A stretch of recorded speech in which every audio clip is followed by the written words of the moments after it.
కష్టాల కడలిలో కన్నీటిలో ఎలలో నా తోడు నిలిచావు, నన్నాదరించావు.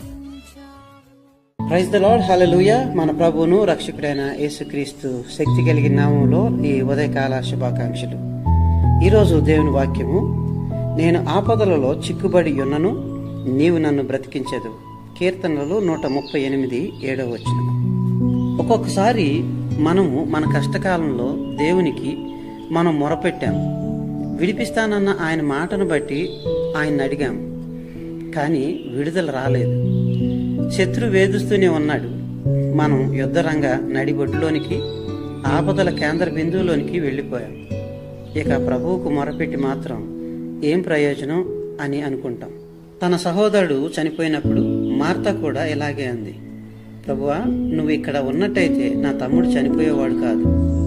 అయితే యేసుప్రభువారు వాగ్దానంతో కూడినటువంటి సమాధానం మార్తాకి ఇస్తున్నాడు, నీ తమ్ముడు తిరిగి బ్రతుకుతాడు.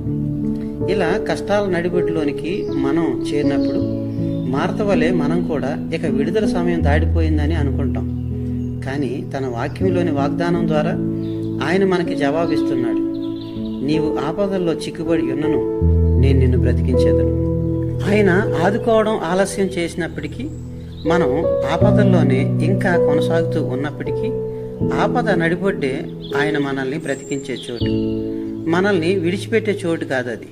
ఆశలు అడుగంటిన ఆ స్థలంలోనే ఆయన మన శత్రువు దౌర్జన్యానికి విరోధముగా తన చెయ్యి చాపి వాటిని సరిచేస్తాడు. సరిగ్గా ఆ క్షణంలోనే ఆయన మనపై జరిగే దాడిని అరికట్టి శత్రువును ఓడించి సమాప్తం చేస్తాడు. ఇక మనం నిస్పృహ చెందవలసినటువంటి అవసరత ఏమీ ఉండదు. కాబట్టి ప్రియమిత్రులారా, సుడిగాని మనల్ని ఎగరేసుకుని పోతుందని దిగులుపడి దీనంగా దిక్కులు చూడొద్దు. వడగండ్ల వాన వేధిస్తుందని వేదన పడొద్దు. తుఫాను నడిబొడ్డుకి ధైర్యంగా నడిచి వెళ్ళు. అక్కడుంది ఒక చోటు, వెచ్చగా, హాయిగా, విశ్వాసపు నేత్రాలకు మాత్రమే కనిపించే ఆ చోటు. ప్రమాదం నుండి, పాపం నుండి మనం రక్షించడానికి దేవుడే తుఫాను రప్పిస్తూ ఉంటాడు. గాలి చేసే గోల అల్లులోయ అవుతుంది. అందుకే తుఫాను మబ్బులు పడితే మనం అందరం ఉత్సాహించాలి. ఎందుకంటే ఆయన ఒక్క మాటతో ఆ తుఫానుని ఆ నడి సముద్రంలోనే ఆపగలిగే శక్తి ఆయనలో ఉన్నది. అటు కృపా దేవుడు మనందరికీ దయచేయను గాక. ఆమేన్. తల ఉంచినట్లయితే ప్రార్థన చేసుకుందాం. కృపగల తండ్రి యేసయ్య, మీకు వందనాలు. రాత్రంతా మమ్మల్ని కాపాడి ఈ నూతన దినంలోనికి మమ్మల్ని ప్రవేశింపజేశారు. అందుని బట్టి మీకు స్తుతులు, మీ స్తోత్రాలు చెల్లిస్తూ ఉన్నాం. అయ్యా తండ్రి, మేము ఆపదల్లో చిక్కుబడి ఉన్నప్పటికీ నీ ప్రభువా, మీరు మమ్మల్ని బ్రతికించే దేవుడని మేము విశ్వసిస్తూ ఉన్నాం. ఎంతటి భయంకరమైన పరిస్థితుల్లో ఉన్నప్పటికీ మమ్మల్ని లేవనెత్తే శక్తివంతమైన దేవుడు మీరని మేము విశ్వసిస్తూ ఉన్నాం. మీ కృపా దీవెనల ఆశీర్వాదాలు తండ్రి మాకు మెండుగా దయచేయమని మిమ్మల్ని వేడుకుంటున్నాం. మీ సమాధానం, సంతోషంతో తండ్రి ఈ దినమంతా కూడా మమ్మల్ని కాపాడమని మిమ్మల్ని వేడుకుంటున్నాం. మాకున్న ప్రతి అడ్డంకుల, శోధన నుంచి, బాధల నుంచి తప్పించండి. ఈరోజు మేము చేసే ప్రతి పనుల్లో మీరు తోడుగుండి సమస్తము సమకూడి చక్కగా జరిగించండి. మేము తీసుకునే తీర్మానాలు, ఆలోచనలో మీరుండి సమస్తం ప్రభా మీ నామానికి మహిమ మా జీవితాలకు దీవెనకరంగా ఉండేటట్టు అయ్యా తండ్రి మేము ఆలోచించగలగడానికి, తీర్మానాలు తీసుకోగలగడానికి మీరే కృప చూపించమని మేము వేడుకుంటున్నాం.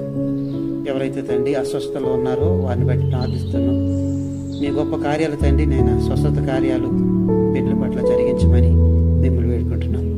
ఏ విధమైన సమస్యలు, ఇబ్బందులు, శోధనలు, బాధల్లో, ఆర్థిక ఇబ్బందుల్లో పడి ఉన్నటువంటి బిడ్డలను బట్టి కూడా ప్రార్థిస్తున్నాం. మీరే ప్రభా వారి యొక్క సమస్యల నుంచి, ఇబ్బందుల నుంచి విడుదల కలిగించమని మిమ్మల్ని వేడుకుంటున్నాం. తండ్రి, మీ యొక్క సంతోషం, సమాధానం, ఆనందం ప్రభా, నెమ్మది ఈ దినమంతా కూడా ప్రభు మేము పొందుకొని సంతోషంతో ముందుకు సాగిపోగలిగే భాగ్యాన్ని మా అందరికి దయచేయమని యేసుక్రీస్తు నామములో అడిగి వేడుకొనుచున్నాము తండ్రి. ఆమేన్. ప్రభు మనందరినీ బాగా దీవించును గాక. May God bless you all.